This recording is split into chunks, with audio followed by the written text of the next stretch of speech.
Okay. All right. Well, good evening, everybody. Welcome. Elon, thanks for being here. Thank you for having me. We feel very privileged. We're excited to have you. Right. So I'm going to start with some questions, and then we're going to open it up. Let me get straight into it. So, Bill Gates said, "There is no one in our time who has done more to push the bounds of science innovation than you." Well, it's kind of him to say. Yeah, well, that's it. That's a nice thing to have anyone say about you. Nice coming from Bill Gates. But oddly enough, when it comes to AI, actually, for around a decade, you've almost been doing the opposite and saying, hang on, we need to think about what we're doing and what we're pushing here and what do we do to make this safe and actually maybe we shouldn't be pushing as fast or as hard as we are. Like, I mean, you've been doing it for a decade. Like, what was it that caused you to think about it that way and why do we need to be worried? Yeah, I've been somewhat of a Cassandra for quite a while, where people would, I would tell people, like, we should really be concerned about AI. They'd be like, what are you talking about? Like, they've never really had any experience with AI. But since I was immersed in technology, I have been immersed in technology for a long time, I could see it coming. But I think this year was, there have been a number of breakthroughs. I mean, the point at which someone can see a dynamically created video of themselves, like somebody can make a video of you saying anything in real time, or me. So there's sort of the deepfake videos, which are really incredibly good. In fact, sometimes more convincing than real ones. And deep real. And then obviously things like ChatGPT were quite remarkable. Now I saw GPT-1, GPT-2, GPT-3, GPT-4, the whole sort of lead up to that. So it was easy for me to kind of see where it's going. If you just sort of extrapolate the points on a curve and assume that trend will continue, then we will have profound artificial intelligence, and obviously at a level that far exceeds human intelligence. But I'm glad to see at this point that people are taking safety seriously, and I'd like to say thank you for holding this AI safety conference. I think actually it will go down in history as being very important. I think it's really quite profound. And I do think overall that the potential is there for artificial intelligence, AI, to have most likely a positive effect and to create a future of abundance where there is no scarcity of goods and services. But it is somewhat of the magic genie problem, where if you have a magic genie that can grant all the wishes, usually those stories don't end well. Be careful what you wish for, including wishes. Yeah. So you talked a little bit about the summit, and thank you for being engaged in it, which has been great, and people enjoyed having you there, participating in this dialogue. Now, one of the things that we achieved today in the meetings between the companies and the leaders was an agreement that externally, ideally governments, should be doing safety testing of models before they're released. Yeah. I think this is something that you've spoken about a little bit. It was something we worked really hard on because my job in government is to say, hang on, there is a potential risk here, not a definite risk, but a potential risk of something that could be bad. Yeah. My job is to protect the country. Yes. And we can only do that if we develop the capability we need in our safety institute and then go in and make sure we can test the models before they are released. Delighted that happened today, but what's your view on what we should be doing, right? You've talked about the potential risk, right? Again, we don't know, but what are the types of things governments like ours should be doing to manage and mitigate against those risks? Well, I generally think that it is good for government to play a role when the public safety is at risk. So, really for the vast majority of software, the public safety is not at risk. I mean, if the app crashes on your phone or your laptop, it's not a massive catastrophe. But when you're talking about digital superintelligence, I think, which does pose a risk to the public, then there is a role for government to play to safeguard the interests of the public. And this is, of course, true in many fields, aviation, cars. I deal with regulators throughout the world because of Starlink being communications, rockets being aerospace, and cars, being vehicle transport. So I'm very familiar with dealing with regulators, and I actually agree with the vast majority of regulations. There's a few that I disagree with from time to time, but 0.1% probably, or less than 1% of regulations I disagree with. So, and there is some concern from people in Silicon Valley who've never dealt with regulators before, and they think that this is going to just crush innovation and slow them down and be annoying. But and it will be annoying. It's true. They're not wrong about that.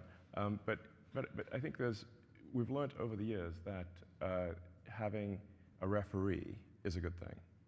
And if you look at any sports game, there's always a referee. And nobody's suggesting, I think, to have a sports game without one. And I think that's the right way to think about this, is for government to be a referee to make sure the sportsmanlike conduct and that the public safety is, is addressed, that we care about the public safety. Because I think there might be, at times, too much optimism about technology. And I say that as a technologist. I mean, so I ought to know. And like I said, on balance, I think that the AI will be a force for good, most likely, but the probability of it going bad is not 0%. Yeah. So we just need to mitigate the downside potential. And then how, you talk about referee, and that's what we're trying to create. Right there. Yeah, well, there we go. I mean, and we talked about this, and Demis and I discussed this a long time ago. I'm like literally facing right at him.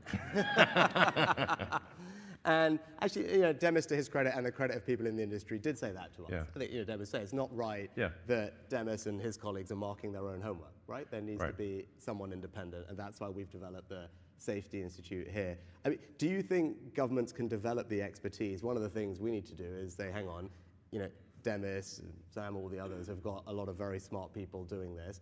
Governments need to quickly tool up capability-wise, personnel-wise, which is what we're doing. I mean, do you think it is possible for governments to do that fast enough, given how quickly the technology is developing, or what do we need to do to make sure we do it quick enough? No, I think it's a great point you're making. The pace of AI is faster than any technology I've seen in history by far, and it seems to be growing in capability by at least 5-fold, perhaps 10-fold per year. It'll certainly grow by an order of magnitude next year. Yeah. So, and government isn't used to moving at that speed.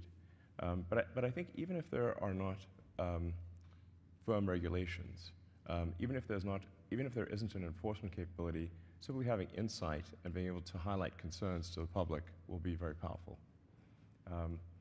So even if that's all that's accomplished, I think that will be very good. Okay. Yeah, well, hopefully we can do better than that. Hopefully, yeah. Yeah. No, but that's helpful. Actually, we were talking before. It was striking. You're someone who spent their life in technology, living Moore's law. And what was interesting over the last couple of days, talking to everyone who's doing the development of this, and I think you'd concur with this, is just the pace of advancement here is unlike anything all of you have seen in your careers in technology. Is that fair? Because you've got these kind of compounding effects from the hardware and the data and the personnel.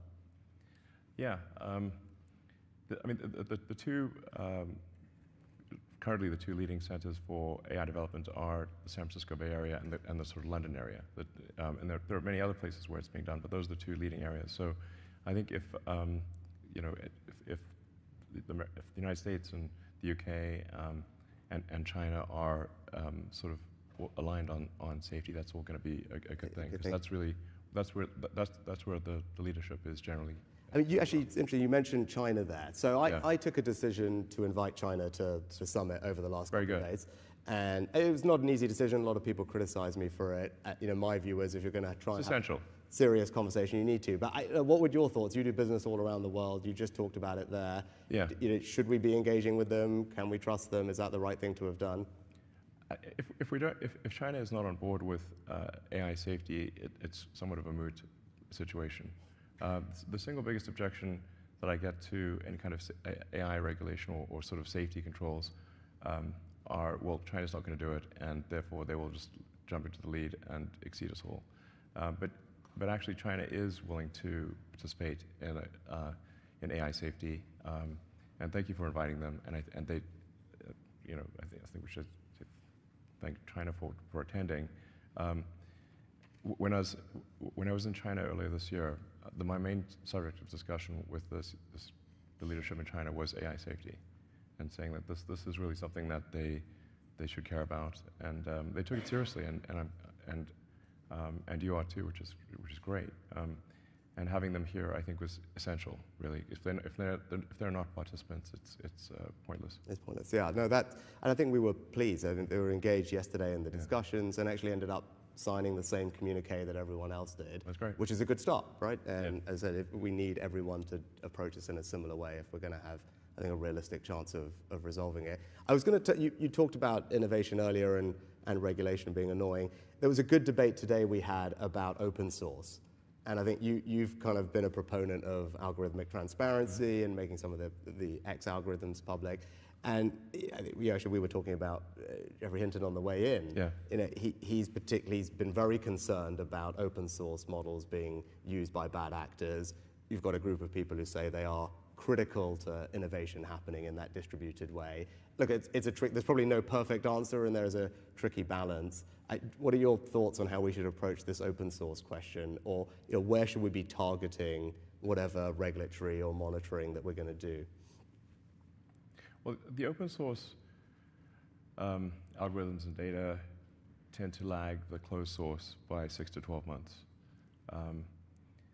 But given the rate of improvement, there's actually therefore quite a big difference between the closed source and the open.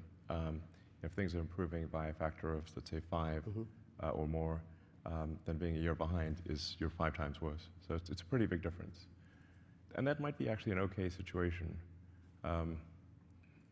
But it certainly will get to the point where you've got open source AI that can do that will start to approach human level intelligence or perhaps exceed it.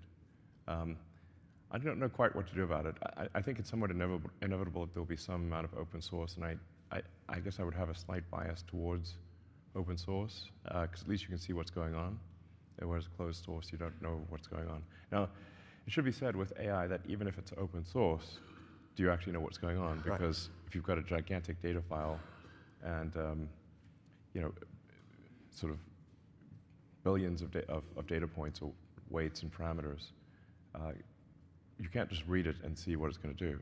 It's a gigantic file of inscrutable numbers. You can test it when you run it. You can test it.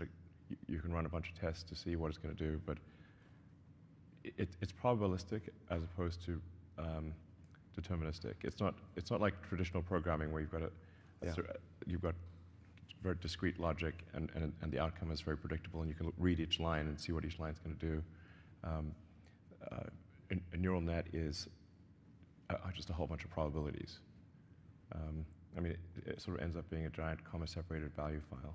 It's like, our digital God is a CSV file? Really? Okay. But that is kind of what it is. Yeah. No, that point you've just made is one that we have been talking about a lot because, again, conversations with the people who are developing the technology make the point that you've just made.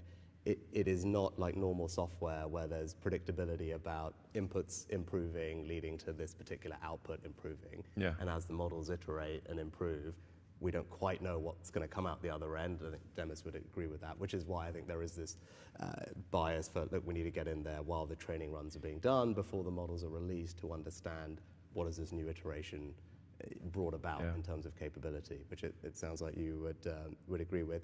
I was going to shift gears a little bit. You've talked a lot about human consciousness, human agency, which actually might strike people as strange, given that you are known for being such a brilliant innovator and technologist, but it's quite heartfelt when I hear you talk about it and the importance of maintaining that agency in technology and preserving human consciousness. Yeah. Now, that kind of links to the thing I was going to ask is, when I do interviews or talk to people out and about in this job about AI, the thing that comes up most actually is probably not so much the stuff we've been talking about, but jobs. It's what does AI mean for my job? Yeah. Is it going to mean that I don't have a job, or my kids are not going to have a job?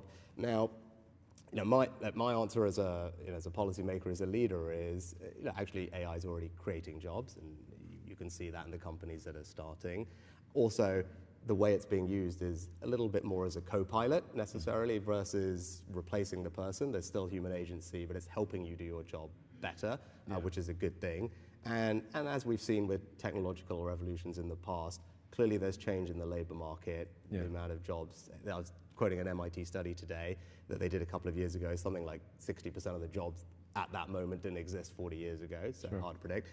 And my job is to create an incredible education system, whether it's at school, whether it's retraining people at any point in their career, because ultimately if we've got a skilled population, they'll be able to keep up with the pace of change and have a good life. But it's still a concern. And what would your kind of observation be on AI and the impact on labor markets and people's jobs, and how they should feel about that as they think about this? Well, I think we are seeing the most disruptive force in history here. Where we have for the first time, we will have for the first time something that is smarter than the smartest human.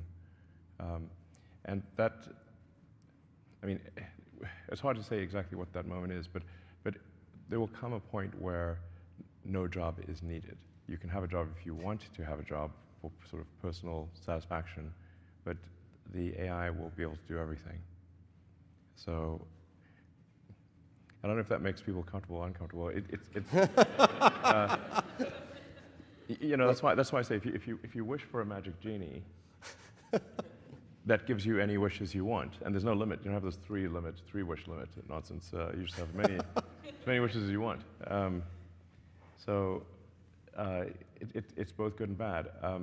One of the challenges in the future will be, how do we find meaning in life if you have a magic genie that can do everything you want?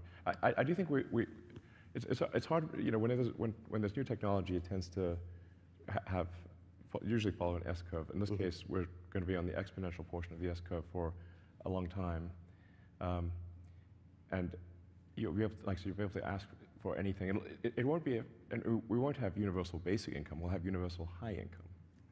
So in some sense, it'll be somewhat of a leveler or an equalizer, because really, I think everyone will have access to this magic genie.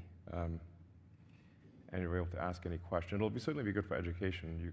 It'll be the best tutor you could, and the most patient tutor. Sit there all day. But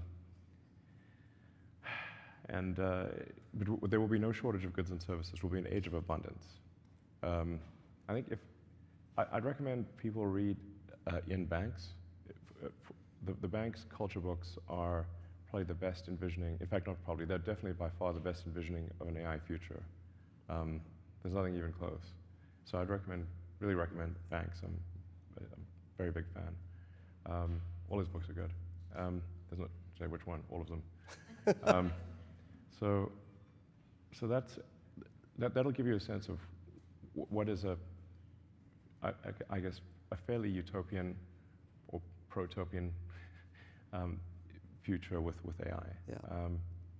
Which is good from as you said, it's a universal high income, which is a nice phrase, and it's good from a kind of materialistic sense, age of abundance. Actually, that it kind of then leads to the question that you posed, right? I'm someone who believes work gives you meaning, right? I talk a lot about that as I think work is a good thing. It gives people purpose in their lives, and if you then remove a large chunk of that, what does that mean, and where do you get that?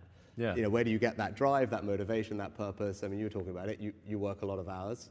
I do.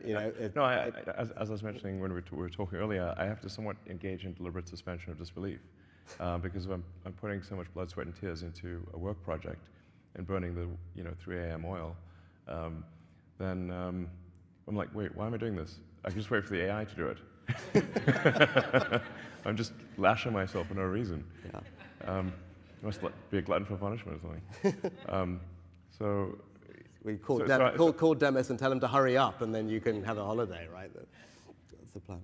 Yeah, no, it's a tricky thing, because I think part of our job is to make sure that we can navigate to that very, I think, largely positive place that you're describing, it is, I think, and help people through it between now and then, because these things bring a lot about a change in the labor market, as we've seen. Yeah, I think it probably is generally a good thing, because there are a lot of jobs that are uncomfortable or dangerous or sort of tedious, and the computer will have no problem doing that. They're happy to do that all day long. So, it's fun to cook food, but it's not that fun to wash the dishes. But the computer is perfectly happy to wash the dishes. And I guess there is, we still have sports like where humans compete in like the Olympics, and obviously a machine can go faster than any human, but we still humans race against each other. and have have these sports competitions against each other where even though the machines are better, they're still, I guess, competing to see who can be the best human at something. Yeah. And people do find fulfillment in that. Yeah. So I guess that's perhaps a good example of how even when machines are faster than us, stronger than us, We still find a way. we still enjoy competing against other humans to at least see who's the best human. Yeah. That's a good analogy. And we've been talking a lot about managing the risks. Just before we move on and finish on AI, is just talk a little bit about the opportunities. You're engaged in lots of different companies, Neuralink being an obvious one, which is doing some exciting stuff.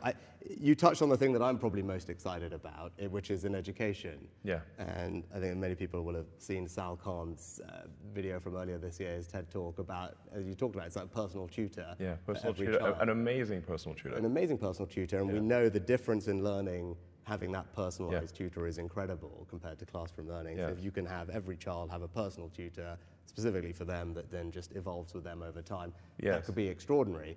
And so that, for me, I look at that, I think, gosh, that is within reach at this point, and that's one of the benefits I'm most excited about. Like when you look at the landscape of things that you see as possible, what is it that you are particularly excited about?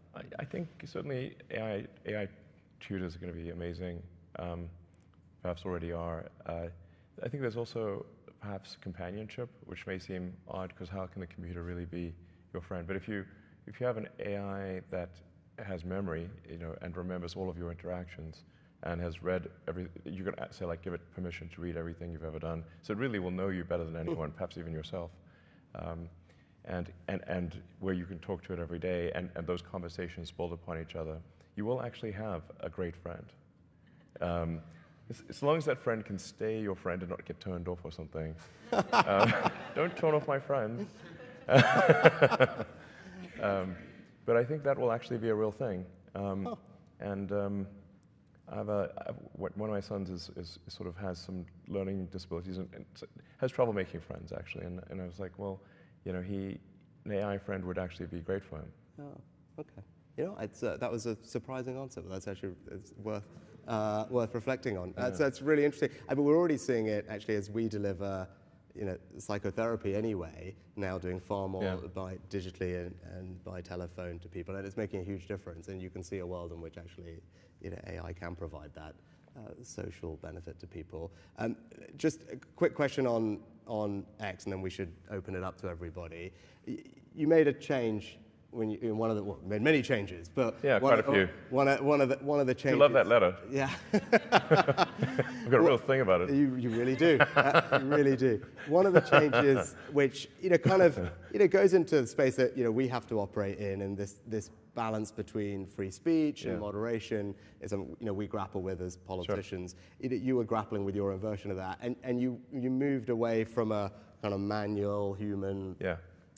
Way of doing it, the moderation, to the community notes, and I think that's it was an interesting change, right? It's not what everyone else has done. It would be good. What was the reasoning behind that, and why do you think that is a better way to do that?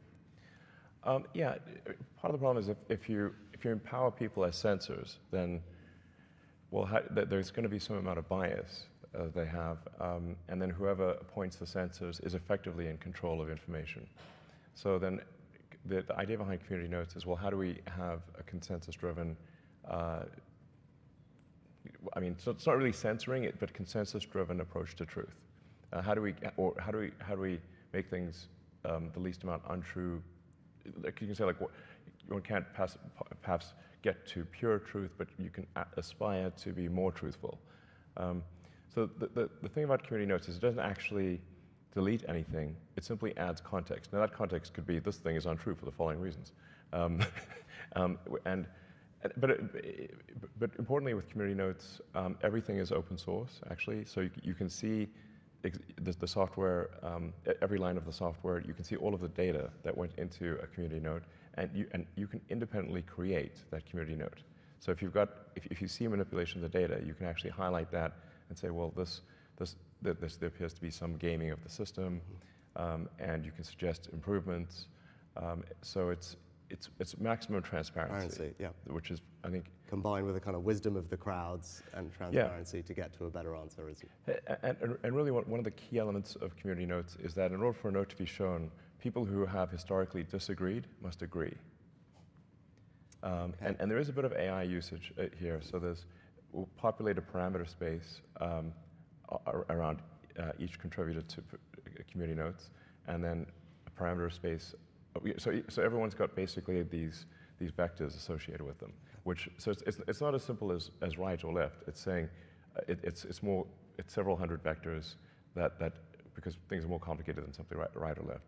And then we'll do sort of inverse correlation. Say like, okay, these people generally disagree, but they agree about this note.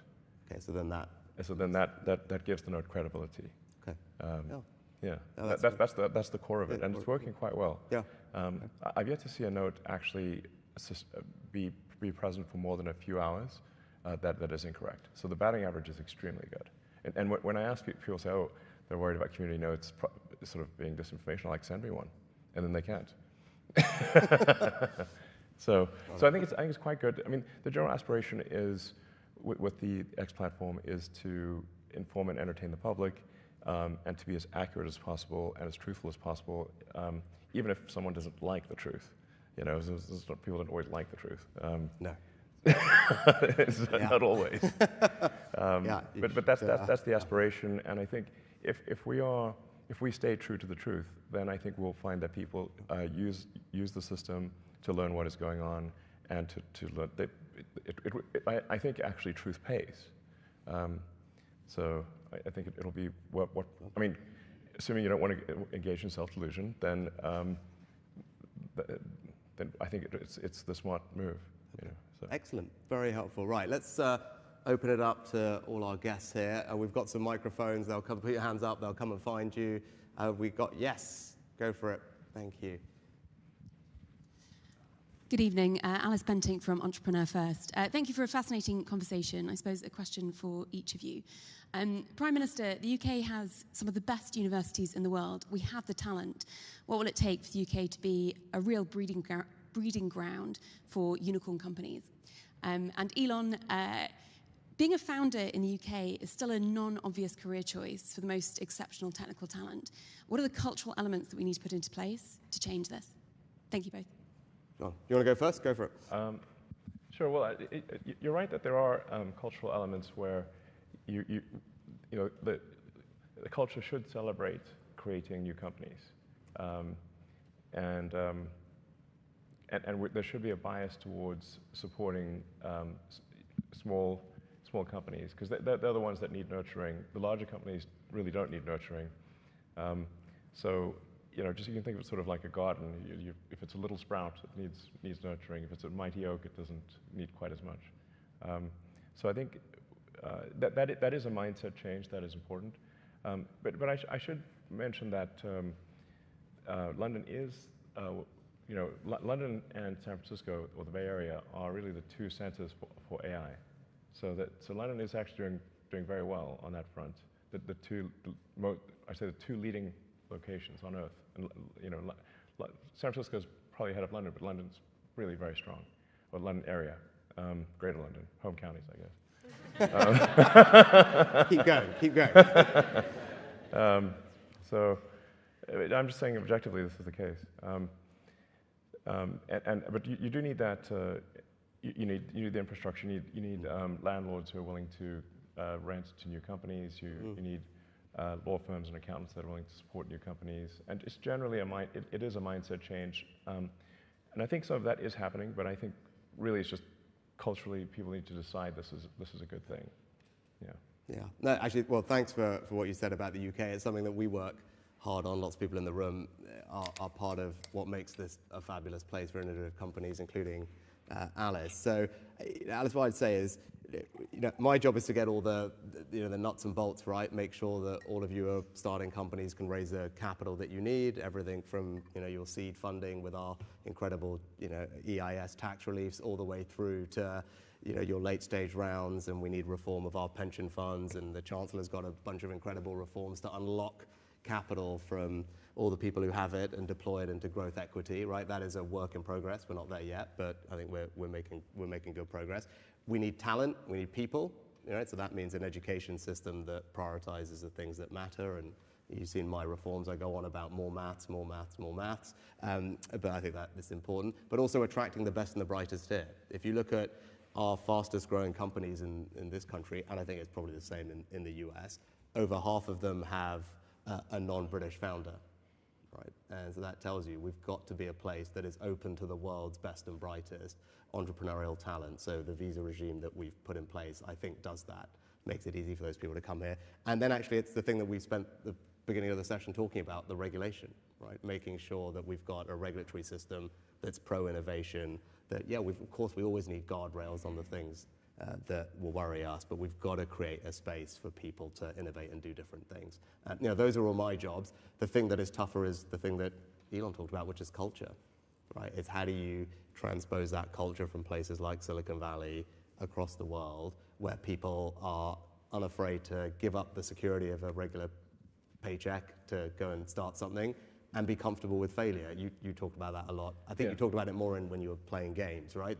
But like, you've got to be comfortable failing and knowing that that's just part of the process. And that is it's a tricky cultural thing to do overnight, but it's an important part of, I think, creating that kind of environment. Yeah, if you don't succeed with your first startup, it shouldn't be a sort of a catastrophic career-ending thing. It should be, well, good. I think generally should be like, well, you gave it a good shot, and now try again. And exactly. Yeah. And it's so one thing I was going to mention is, like, obviously creating a company is sort of a high risk, high reward situation, but I don't know quite how it works in the UK. I think it's probably better than continental Europe, but the stock options are very difficult in most parts of Europe. I'm not sure how it is in the UK, but if somebody's basically going to risk their sort of life savings and the vast majority of startups fail. So, I mean, you hear about the startups that succeed, but most startups consist of, a massive amount of work followed by failure. That's actually most companies. And so it's a high risk, high reward, and so the high reward part does need to be there for it to make sense. Yeah, I think that was a very soft pitch for a tax policy. Chancellor. But I can tell you, so look, I agree, and we have, I think, relative to certainly European countries, but certainly the US, definitely California, a much lower rate of capital gains tax. Okay. Right. So for those people who are risking and growing something, like, we think the reward should be there at the end. So it's 20% capital gains tax rate.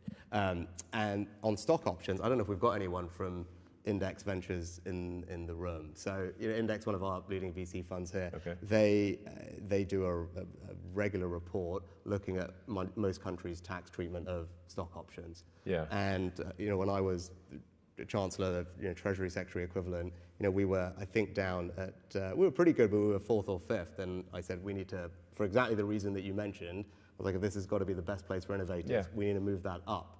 And I think in the last iteration of that report, we had, because of the changes that Jeremy and I had made, we have moved up to, I think, 2nd from memory. Okay, so great. Hopefully that should give you and everyone else some comfort that we recognize that's important. Because when people work hard and risk things, they should be able to enjoy the rewards of that. High risk, high reward. Yeah, and I think we very much have a tax system that supports that, and those are the values that I believe in, and I think most of us in this room probably do as well. Right, next question. I've got Seb in front of me, and then I'll come over here. Go on, Seb. Thanks very much. We've talked about some really big ideas, global changing ideas. I'm really interested, particularly in the context of creation of science and technology super hubs and so on. How does that map onto the everyday lives of people living in, say, Austin, Texas, to choose one around you, or in my case, Nottingham, East Midlands? How do you see that evolving for people, every day? The sort of everyday effects of AI? Yeah. For context, Elon, so Seb runs our equivalent of CVS, right, or Walgreens. So, when actually I visited, right, so he's got millions of people coming in his shops every day, and it's making sure, how do we make this relevant? I think, Seb, is your question. How is this relevant to that person? Maybe actually, I'll go first on that, because I think it's a fair point. I was just going over with the team a couple of things that we're doing, because I was saying, like, how are we doing AI right now that it's making a difference to people's lives? And we have this thing called gov.uk, which actually, when it happened several years ago, was a pioneering thing. All the government information brought together on one website, gov.uk, and so you need to get a driving license, passport, any interaction with government. It was centralized in a very easy, relatively easy to use way. Better than most. Better than most. Yeah. Exactly. So we're about to deploy AI across that platform. Yeah. So that is something that I think several million people a day use, right? So a large chunk of the population is interacting with gov.uk every single day to do all these day-to-day tasks, right? Every one of your customers is doing all those things. And so we're about to deploy AI into that to make that whole process so much easier. Because some people will be like, look, well, I'm currently here and I've lost my passport and my flight's in 5 hours. At the moment, that would require how many steps to figure out what you do. When we deploy the AI, it should be that you could just literally say that and boom, boom, boom, boom, boom. This is what we're going to do. Walk you through it, and that's going to benefit millions and millions of people every single day, right? Because that's a very practical way in my seat that I can start using this technology to help people in their day-to-day lives, not just healthcare discoveries and everything else that we're also doing. But I thought that's quite a powerful demonstration of literally your day-to-day customer seeing actually their just day-to-day life get a little bit easier because of something that Elon Demis and others in this room have helped create. Yeah, no, exactly. The most immediate thing is just being able to ask, like having a very smart friend that you can ask anything. Right. Ask how to make something, how to solve any problem, and it'll tell you. And obviously companies are going to adopt this, so I think you'll have much better customer service, I guess, essentially. That'll probably be the first thing you notice.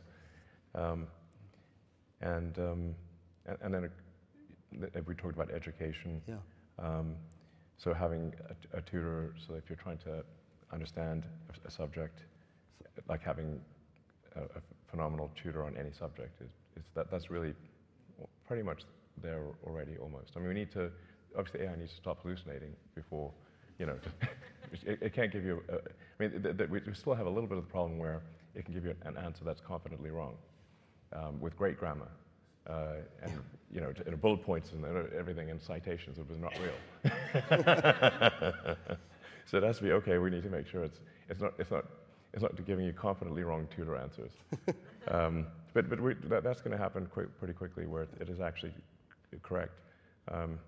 Which, I was going to say, for any parent who was homeschooling during COVID and realizing what their kids needed to be helped with, that will come as an enormous relief, I think. Yeah. So, very, very good. Right, let's go questions over here. Who have we got? Have we got any microphones? Or Brent, are you there? Perfect. Hi, Brent Hoberman. So, you've spoken eloquently about abundance and the age of abundance. So it feels like obviously with AI, it's everything everywhere, all at once. But with robots, and to get the age of abundance, we'll need a lot of robots. I know you're working a lot on robots as well. Are there sort of constraints that we should think of, and our politicians should be thinking of, that one country might get heavily behind in robots that can do all of these things and enter the age of abundance, and therefore be at a strategic disadvantage? Well, really anything that can be actuated by a computer is effectively a robot. So you can think of, frankly, Tesla cars are robots on wheels. Anything that's connected to the internet is effectively an endpoint actuator for artificial intelligence.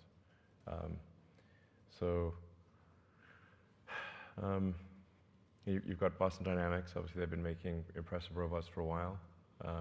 I think they're, at this point, mostly owned by Hyundai, so I guess Hyundai is probably going to make robots that are humanoid and some rather interesting shapes that I wasn't anticipating, like the one that looks like has wheels and looks sort of like a kangaroo on wheels. I'm not sure what that is, but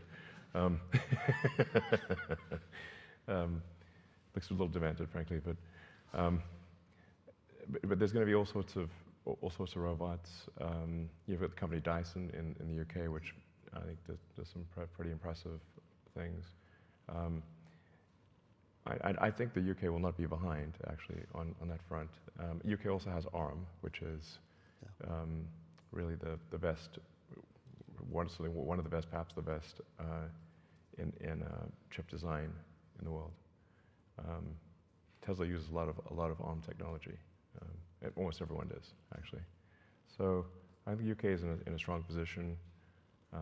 Germany obviously makes a lot of robots, industrial robots. I think generally countries that make robots of any kind, even if they seem somewhat conventional, will be fine. I do think there is a safety concern, especially with humanoid robots, because at least the car can't chase you into this building, not very easily, or chase you up a tree, or you can sort of run up a flight of stairs and get away from a Tesla. I think there's a Stephen King movie about that. If your car gets possessed. But if you have a humanoid robot, it can basically chase you anywhere. So I think we should have some kind of hardwired local cutoff that you can't update from the internet. So anything that can be software updated from the internet obviously can be overridden. But if you have a local sort of off switch where you perhaps say a keyword or something, and then that puts the robot into a safe state, some kind of localized safe state ability, an off switch, where you don't have to get too close to the robot. I don't know. So if we've got millions of these things going all over the place. You're not selling it, just, like that. No, I know. I'm saying this is something we should be quite concerned about, because if the robot can follow you anywhere, then, what if they just one day get a software update and they're not so friendly anymore? Then we've got a James Cameron movie on our hands. It's funny you saying that, because in our session that we had today, I would say they made exactly the same point, right, Emma? So they're talking about movies, actually without mentioning James Cameron, they're talking about James Cameron movies. But they're saying, if you think about it, it's not just those movies, but any of these movies, trains, subways, metros, cars, buses, they said all these movies with the same plot fundamentally all end with the person turning it off, right? Or finding a way to shut the thing down. And they were making the same point that you were about the importance of actual physical off switches. Yeah. And so all the technology is great, but fundamentally this same movie is played out 50 times. We've all watched it, and it all fundamentally, the point I'm referring to, right? It all ends in pretty much the same way, with someone finding their way to just do the thing. Which is kind of interesting that you said a similar point, right? Yeah. It's probably not the obvious place you'd go to, but maybe that could be one of the tests for the AI. We should say, like, blank is your favorite James Cameron movie. Fill in the blank. Yeah, excellent. Right. Yes, we got over there. Yep, perfect. Hi, question for you both. So I'm a founder of a AI and ML scale-up in the third centre for AI, which is Leeds in the north of England. I'm a bit biased. Since the launch of ChatGPT, 3 months after that, we saw a real increase in phishing attacks using much more sophisticated language patterns. What do we do to protect businesses, consumers, so that they trust this technology better? And how do we bring them along that journey with us? Well, I think we shouldn't trust it that much, actually. It is actually quite a significant challenge, because we're getting to the point where even open source AI can pass human capture tests. So, this is, are you a human? Identify all the traffic lights in this picture. You're like, okay. AI is going to have no problem doing that. In fact, it'll do it better than a human and faster than a human. So we're like, how do you, at the point at which it's better passing human tests than humans, then, well, what tests actually make sense? That is a real problem. I don't actually have a good solution to it. That's one of the things we're trying to figure out on the X platform is how to deal with that, because we really are at the point where even with open source, readily available AI, you don't need to be sort of leading the field. You can actually be better than humans at passing these tests. And that's sort of why we're thinking, well, perhaps we should sort of charge a $1 or £1 a year. It's a very tiny amount of money, but it still makes it prohibitively expensive to make 1 million bots. And especially if you need 1 million payment methods, then you run out of sort of stolen credit cards pretty quickly. So that's sort of where we're thinking, like, we might have to sort of just charge some very tiny amount of money, 0.3 cents a day effectively, to deal with the onslaught of AI-powered bots. And that is still a growing problem, but it will be, I think, perhaps an insurmountable problem next year. So, and then you have to worry about, well, manipulation of information, making something seem very popular when in fact it is not, because it's getting boosted by all these likes and reposts from AI-powered bots. So that's why I sort of think somewhat inevitably it leads to some small payment in order to dramatically increase the cost of a bot. So frankly, I think probably any social media system that doesn't do that will simply be overrun by bots.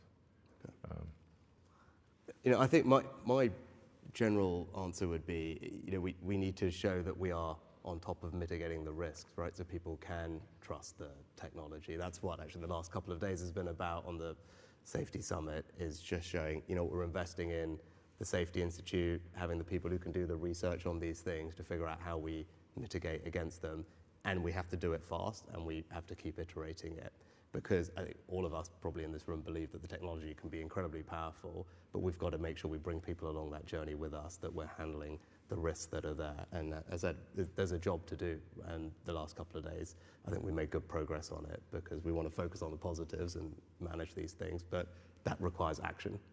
And that's what the last couple of days has been about. Your story, analogy there was part of the research that actually, the team working on the task force here published and presented yesterday. I don't know if you saw it. Was which is essentially that it was using AI to create a ton of fake profiles on social media and then infiltrate particular groups with particular information. Yeah. Right? And actually, at the moment, that is, to your point, that is like cost-free. It's getting to the point where it's like, really, you can have 100 for a penny, sort of thing. Ridiculous. And if you think about some of these social networks at quite a neighborhood or town level, it's not that many fake profiles that you need to quickly create. Suddenly they're everywhere, and there's some local issue that might be of importance, and the team have run versions of how that would look like, and suddenly they're interacting with everybody and then spreading misinformation around. Yeah, no, it's exactly a real challenge. Right? We literally, as part of the research that we published on misinformation yesterday, it's a real challenge. Yeah, exactly. And to your point, I mean, the images, you don't even need to steal somebody's picture, because then that's traceable. But you can actually just say create a new image of a person, realistic looking but doesn't exist, and then create a biography, realistic but doesn't exist, and do that en masse. And practically the only way you'll be able to tell is that the grammar is too good. Dead giveaway. Yeah. No typos? Come on. Now, I'm getting waved at because I think we are out of time. I know we take one very brief last question, and let's make it go on. Yes, sir, go on, you're right in front of me, go on. Thank you for the opportunity. Elon, question for you, related to the X platform. Are there simple things we can do, especially when it comes to visual media? You alluded to the fact that it's fairly straightforward and effectively free to make people like yourselves say and do things that you never said or did. Yeah. Can we do something like cryptographically signed media? I'm from Adobe. We're working on this project. Yeah. Twitter was a member. Love to see X come back. Okay. Digitally signed media to indicate not only what was created by AI, but what came from a camera, what was real, to imbue a sense of trust in media that can go viral. That sounds like a good idea, actually. So if some way of authenticating would be good. So yeah, that sounds like a good idea. We should probably do it. Yeah. There you go. And actually, on that point, so I've already, so this is particularly pertinent for people in my job, right? And I've already had a situation happen to me with a doctored image that goes everywhere, negative. By the time everyone realizes, well, that's fake, and we should stop sending it, the damage is done. And actually, we were again reflecting today. If you think next year, you've got elections in, I think, the US, India, I think Indonesia, probably here. There you go. Massive news. And actually, you've got just an enormous chunk of the world's population is voting next year, right? And you've got EU elections as well. Yeah. Actually, just these issues are right in front of us. Next year is where big elections across the globe, probably the first set of elections where this has been a real issue. Yeah. So figuring out how we manage that is, I think, kind of mission critical for the people who want the integrity of our democracy. Yeah, I mean, some of it is quite entertaining, like the Pope in the puffer jacket. Have you seen that one? I haven't. That's amazing. But I mean, I still run into people who think that's real. I'm like, well, what are the odds he's wearing a puffer jacket in July in Rome? Be sweating. But it actually looked quite dashing, I have to say. In fact, I think AI fashion is going to be a real thing. So I don't mean doom and gloom. But like we live in the most interesting times, and I think this is it is, like 80% likely to be good and 20% bad. And I think if we're cognizant and careful about the bad part, on balance, actually, it will be the future that we want, or the future that is preferable. And it actually will be somewhat of a leveler, an equalizer, in the sense that I think everyone will have access to goods and services and education, and so I think probably it leads to more human happiness. So I guess I'd probably leave on an optimistic note. Perfect. Yeah. That is a great note to end on. I think that we all want that better future. Yeah. We think it's there. The promise of it is certainly there. Lots of people in this room, including yourselves, are working hard to make it happen. Our job in government is to make sure it happens safely. But on the basis of this conversation in the last couple of days, I'm certainly leaving more confident that we can make that happen. Yeah. So it's been a huge privilege and pleasure to have you here. Well, thank you very much for having me. Thank you. I think here's